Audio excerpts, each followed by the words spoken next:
All right, welcome back. guys. We're live here at DattoCon 2022 here in Washington, D.C. Welcome, Joe. Welcome. Here to Good to be here. to the live stream. Yeah, thank you for having me. All right. All right. Well, we're just wrapping up lunch, so it's a little quiet here. It's nice with it that they're not broadcasting everything right behind us here, having to talk right over that. But here your Datto partner coming back here. How many times have you been to DattoCon? This would be, if you count Autotask, I think this is my 4th or 5th time to this event. Obviously, we missed a few there in the middle. Yeah. But yeah, it feels good to be back. I'm an advisory board member, so I really look forward to these events for all kinds of reasons, not the least of which is the networking. No pun intended. Yeah. So as an advisory board member, you've obviously got insights into what goes on ahead of time. You probably got a more vested interest in Datto than some of the other partners here, some of the newer people. What did you think of this morning? You know what? I was having this conversation over Teams with some of my team remotely, and I actually came away from the opening keynote that Fred did really encouraged about what's coming down the pipe. I don't get caught up in the social media aspects of this stuff anyway. I think there's a lot of vitriol early on. Some of it, as it turned out, was unfounded. But I think what he laid out today in his keynote was an excellent, well thought out strategy. And I think a lot of the things that they're talking about addressing have been overdue. So I think it sounds to me like a win-win for everybody here. We just have to give them a chance to show us that they're going to put their money where their mouth is. And I think they are, from what they showed us today. At least we have a roadmap, a benchmark to hold them to. Yeah, absolutely. Yeah, we're definitely hearing that as a positive message from many of the partners that we've been talking about here, of that message in particular with it. Now, you're out in California. How's business been in California? Has you been post-COVID here and moving out of it? Is everything going great? COVID what? No, I joked with California, especially San Francisco, being a bubble in a bubble, as my wife will call it. No, we definitely felt it, hospitality in particular. And we had a lot of hospitality customers in different aspects, from catering to high-end restaurateurs. And so that definitely took a hit for us. But I think, we're being a tech-centric state as we are, people tend to value what we're doing. I think it was one of the things that Fred mentioned in his speech, is that that we're one of the last to get cut. So we definitely see it. I would say we hung on early. We saw the commitment from clients to work with us because they know they can't work without us. And I would say we're definitely seeing the business come back. In the start of this year, people coming back to office, looking to revamp the way that they're communicating and collaborating, and those people who put things on hold are now spending money. Yeah, I mean, it's a unique place compared to others. I've talked with a number of people that are from California, and they were raving about how they're back in the office one day a week now here. And so it's definitely a different situation in every place of where you're at. Well, I think, I don't know if anybody's raving about necessarily being back in the office. There were a lot of people who wanted to. I actually have a unique scenario where I have one client who owns their building, but they actually physically can't fit everyone they've hired back in that building. So their whole model is, we're going to have a hoteling hybrid scenario. And they've gone all in on it. And I think that's really the model and the opportunity that the hybrid work scenario presents, is really being far more flexible as an org. For example, that company just opened an office in San Diego, and normally that would be a whole orchestration. Like, it would take months before we could turn them online just to get connectivity. Well, they moved into a temporary space with a partner. They're already working remotely. We didn't have to do anything. They're up and running. So that ability to even scale out into new markets is a lot easier now. So besides this morning and getting the answers to some of the questions, that roadmap going forward and everything, what are some of the other things you're looking forward to with this event? Well, it's always a good opportunity. Obviously, you've got the peer forums, which I selfishly am hosting a VCIO peer forum tomorrow, if you guys would like to come by. It's not about me, it's about you, so let's talk. Those are excellent. I think all of the other product tracks are excellent, and I think really one of the things I always value is what's behind us here, is all the vendors in the ecosystem that show up, and it's a chance to see new innovations, like an automation is a great one. I'm near and dear to my heart right now. Is simplifying, taking those busy tasks out, doing more with less, as Fred said again. And no, he did not pay me to underscore all his slides. But I do think that's what's exciting to me, is getting together, networking with my peers, but then seeing what's coming next. Awesome. Yeah. Yeah, we've heard a lot about the peer forums and the value of that. That seems to be a very unique thing of DattoCon here. You're hosting one of those, like you were just mentioning that. You know, what do you see out of those? What's the impact that happens here of those peer forums at DattoCon? I think once you get people over the hurdle of you're my competitor, and they start realizing that if we take a more collegiate approach to learning from one another, if I'm doing something, even if I think I'm doing it great or well, there's somebody doing it better than me. So I think the more we are or open we are to sharing ideas and learning from one another, and in particular sharing our failures. There's an event I used to attend in San Francisco called FailCon, and the whole thing was large startups coming and telling why they failed. And I thought, what a great way for us to all learn from each other, and how courageous is that to share that, right? And I have a group I'm a part of in the Bay Area called Bay Area IT, and it's all my competitors. And we still get together once a month and we share leads and ideas. And I've had some of my biggest competitors send me client opportunities. So I think there's so much more to be gained when we look at this as true community and truly sharing. There's plenty of opportunity out there, let's face it. And we just saw that today in the keynote. That's a good place with your competitors. Just share your failures as successes. Yes. So that they're... Have you tried this? Spin that, yeah. They come back, they say, that did not work out for me. Say, me either. Strangest damn thing. Really? Yeah. So odd. Here's another thing to try. Yeah. Here's something else that maybe you could make work. So talking about the VCIO, I think Fred showed a slide where he said in the coming years, he thought up to 80% of even larger organizations, but definitely the SMBs are going to rely on people like you, the MSP's outside resources, instead of just an internal IT department. I mean, so give us a preview of what you're talking about tomorrow. Well, so I'm not talking tomorrow, I'm more facilitating conversation. That's true. Yep. But I think one of the reasons this track is near and dear to me and trying to help people see it is we've spent a lot of time figuring out how to have that dialogue. So it's not just a shopping conversation, which is a lot of owners think you're just there to sell them something. And so there's a lot of strategies and things you can do to pivot that back towards a value-based conversation. And I think, even in our largest customer where the CTO is our partner, he still looks at me as an equal valued partner because I'm seeing a world of things, just look around here, that he doesn't see every day. Sure. So I can come to help him cut corners and set a strategy and provide him all the team he needs, companies like mine, of course, without having to scale up and hire. And right now, let's face it, the talent market is stretched thin, and it's very expensive. So I think that's the big reason I think we're going to see these companies leaning on companies like mine, is to be able to get the talent and the capabilities they need without having to own that HR cost and risk. Yeah, no, that's outstanding. I even heard on that what Fred was talking about is that co-managed marketplace. I don't know exactly where that is in rolling out. I think it's a 2023 of coming out, but any thoughts on that, of how that may work? I hope how it's going to work. It's going to be interesting. How do you put 2,000 partners here into one marketplace, and is it going to be like fight night or something like that? What are we going to do? But I do think I'm seeing it across the board. If you look at what the big distributors are doing, they're all investing a lot of money in MSP. Because MSPs, the top 20 IT companies agree, are the gateway or the marketplace to the SMB customer. And there's over $40 billion, they think, locked up in there from transformation projects that haven't been done yet.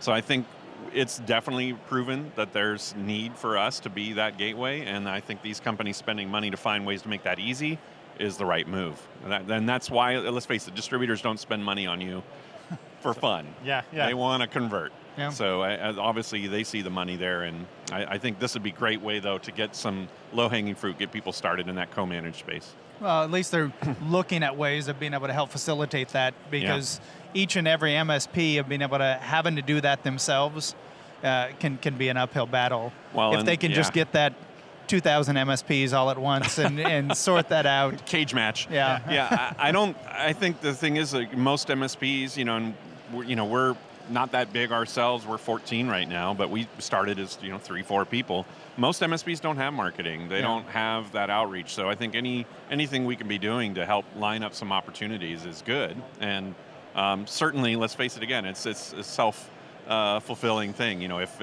self-licking ice cream cone a little bit, if you will.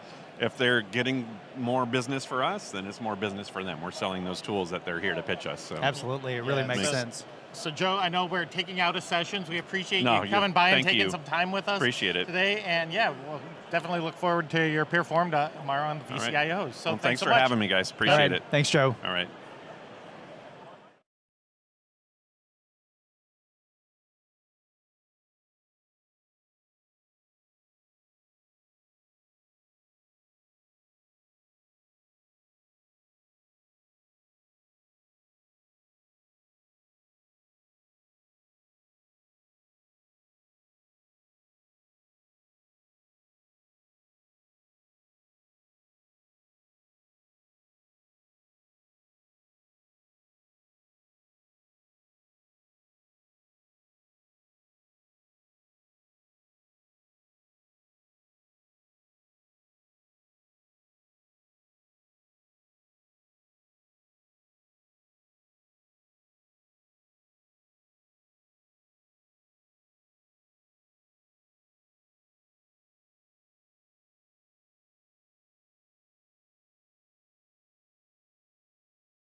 All right, we're back on live here, and we're during breakout session, so it's a little quiet here in the vendor hall, and we're thrilled to have Kathy Wagner, CFO of Kaseya here on with us today. Welcome, Kathy.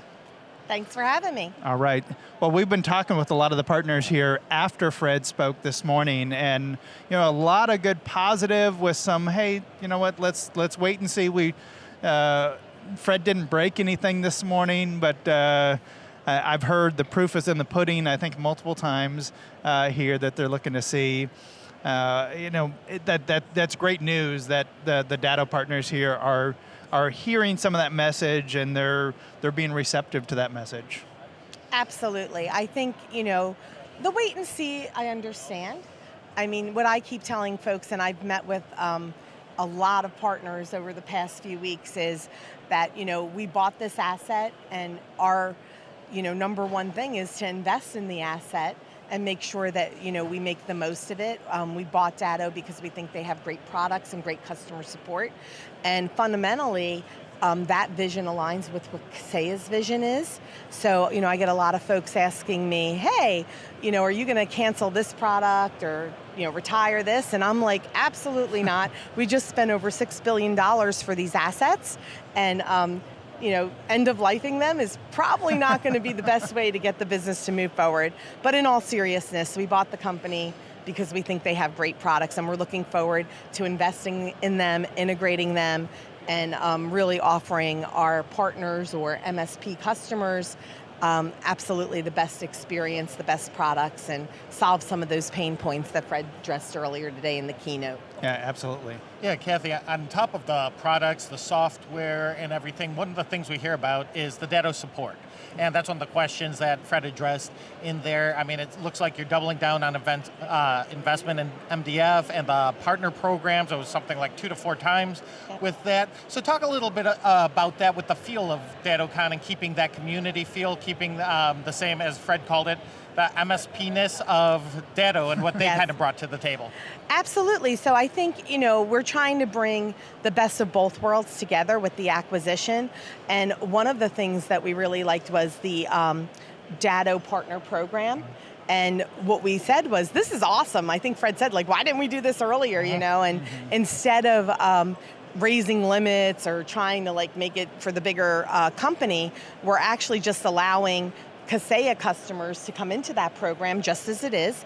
And if you're what we call a combined customer where you have Datto and Kaseya, now your Kaseya spend counts against your program qualification. So some of our overlap customers, what we call them, they're going to be able to bump up a level or two just by virtue of the acquisition happening. Right away. Exactly. Right out of the gate. Yep, and on the MDF side, we've definitely made a big investment in Dan Tomaszewski's group. I think you guys probably saw that he was promoted to EVP, and the way we think about it is Dan is actually the person that helps MSPs grow their businesses. So we're doubling down there with MDF funds. We think it's a great program, and we're going to double the investment for 23, and actually pre-acquisition, all of the MDF dollars were accounted for. So I gave Dan a little kitty the other day to go and do some more over the next couple of months until we wrap up this year. So that's another big investment. And then obviously Dan needs people to help him with all of this. So there was a lot of great resources within Datto, and as part of our functional integration, we're moving those resources onto Dan's team and really doubling down in that area. Well, that explains a lot of why Dan now is coming to all of our roadshow events, our TMT roadshow events, with $20,000 of MDF in his pocket to give out to Kaseya and Datto partners to spend on marketing, to spend on sales resources here, and do more and grow in their business. So that's fantastic. Absolutely. I mean, we grow when our partners grow. So that's really what we're focused on. It's how do we help everybody, all boats rise. That's what we're really trying to get to. And the MDF program is very exciting for us. And hopefully we can get our customers the help they need to grow their businesses, and then our business will grow with them. Yeah, Dan is a great asset. As you probably know, Dan was a part of our community before he moved over to ID Agent and grew through that to Kaseya here. Talk a little bit about it's such a big acquisition of two companies merging together here. From the operational side of things, how is all of that going? How is it of putting together these two large organizations into one? Absolutely. So I think functionally, we've already done most of it. When I say functionally, I mean the people are in the spots where they need to be. I feel like, if we take a minute and look at what Ranjan put up, right, from a product perspective, all the leaders are over each of the suites, and there was a great mix of Datto leaders and Kaseya leaders there. So, we have that clarity at the executive level. From a sales perspective, our go-to-market teams are also integrated functionally under the leaders that they're going to work for. Everybody has their marching orders, and now we just need to execute. So I think from that perspective, even though it was a very large acquisition, we were able to get the teams aligned fairly quickly. Yeah, I think that's huge. It's gigantic. Especially in 10 weeks, Yes. 10, 11 weeks of being able to have that done. And that's important, what you were just saying, is that it's not just all Kaseya people that are now, that the Datto folks are rolling up to them, of where it's really best of breed of who's the best in their different roles. 100%. And at Kaseya, we really have this, one of the things we live by is promote from within and get the best person for the job, and a highly accountable culture. And we actually just sat down and said, look, whoever the best person is, that's who's going to lead the group. And then, the Kaseya person, like in BCDR, is now working for the person who was the Datto person. And, I think everybody understands that it's just a great learning opportunity. It's an opportunity to work as part of a bigger company, to add value to the channel, and I think most people are super excited for that opportunity. If you were the number one guy at Kaseya at $400 million company, and now you're the number two guy at a $1.3 billion company, I mean, why not? It's opportunity everywhere. Opportunity for our employees, for our customers. It's just going to be a great deal. Now, on the other piece of the integration, of course, is all the systems integration, and that has a longer tail. So we're, very busy working toward, how do we get into one Salesforce, one NetSuite? How do we get that one bill out of one system? And, that's the piece that is going to take a little bit longer. We hope to have that done early in the first quarter. I'd love to say January, but sometimes systems projects, they go as they go, and we want to make sure that we're doing it correctly. We have the right testing. We don't want to go live with something that causes our partners any heartburn. So we're going to make sure that we do that speedily, but with the right attention to detail, so that when we go live, it's perfect. Excellent. So Kathy, you've got a little bit different perspective, obviously, than other attendees here, but what are you looking forward to as far as the rest of the event goes? Oh, for me, I just love being here. The excitement is amazing. I really love to talk to our customers. I spend a lot of time talking to the customers, and somebody just asked me this. I'm like, well, what do you talk to the customers about?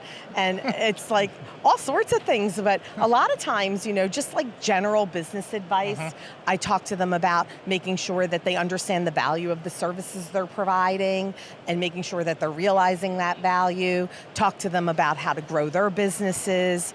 Talk to them about how powered services could fit into that to help them identify pain points, just like any other executive would speak to the customers.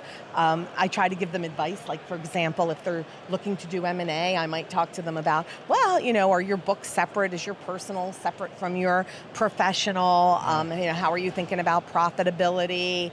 Do you have a trusted advisor to help you through the process? There's so many things.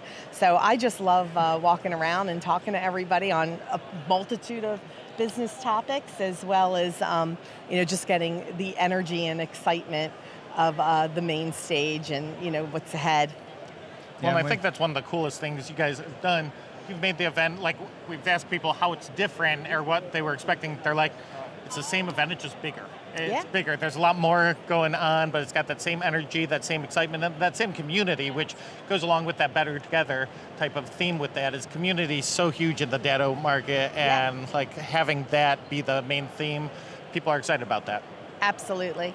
All right, well, it's been so great catching up with you, Kathy. Absolutely. Here, and looking forward to the rest of DattoCon here over the next day and a half. Well, thanks for the time, and like I said, we're super excited about this opportunity and great things to come. All right. Awesome.